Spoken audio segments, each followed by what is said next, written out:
ഗാസയിൽ ഹമാസ് ഭീകരർ എതിരാളികളായ ഗ്രൂപ്പുകളിലെ അംഗങ്ങളെ പരസ്യമായി വധിക്കുന്നതിന്റെ ദൃശ്യങ്ങൾ സമൂഹമാധ്യമത്തിൽ വൈറലായതിനു പിന്നാലെയാണ് ട്രംപിന്റെ ശക്തമായ മുന്നറിയിപ്പ്.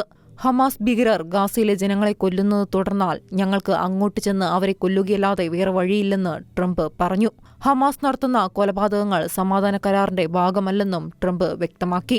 ഹമാസ് ഗാസയിൽ നടത്തുന്ന അക്രമങ്ങളെക്കുറിച്ച് അന്വേഷണം നടത്തുകയാണെന്നും കരാർ ലംഘിച്ചാൽ നടപടിയുണ്ടാകുമെന്നും ട്രംപ് പറഞ്ഞിരുന്നു.